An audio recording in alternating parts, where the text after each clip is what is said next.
I'm John King in Washington. You're watching Solemn Ceremonies. The Bush family just boarding. You see the Bush family continuing to board, plus friends and associates of the former President of the United States, George Herbert Walker Bush, the 41st President of the United States, about to make, on the 747 that was commissioned as Air Force One during his presidency, his final journey to Washington, D.C. Special Mission 41 is the Air Force designation for this flight today.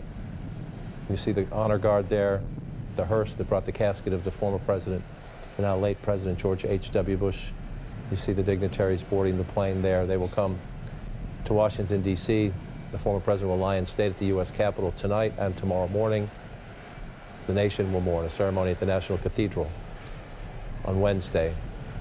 And then President Bush will be laid to rest next to his beloved wife, Barbara, at the Bush Presidential Library in College Station, that on Thursday.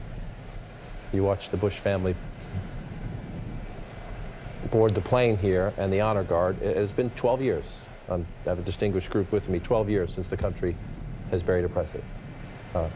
Gerald Ford in 2006. As you watch this play out, you're reminded, again, one of the great places, one of the many places in history for George Herbert Walker Bush is that he and John Adams share a unique distinction of being both president and father of a president. When you see 43 go up those stairs with Laura Bush to take this flight, I'll start with you, Jamie Gangel, given your closeness to the family, and you watch the ceremony play out here.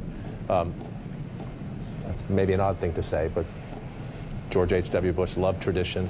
He loved ceremony. He had such amazing respect for the military and the Air Force and how this trappings of the presidency, if you will, that it's very fitting to watch this play out.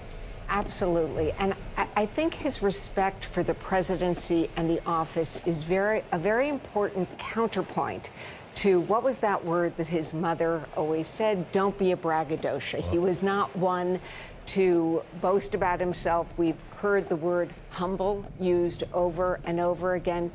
And I will tell you this from a reliable source, former President Bush, when they first came to him and said, you need to make your funeral plans, sir, he did not want to have anything to do with this. But then they said, this is part of your responsibility. This is part of your duty. And he actually got very involved in it.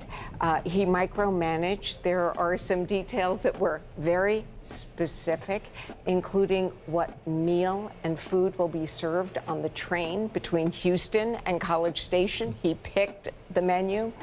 But there were also things, we're going to see a tremendous amount of pomp and circumstance in honor of the office, but there are also things that he decided he didn't want to do.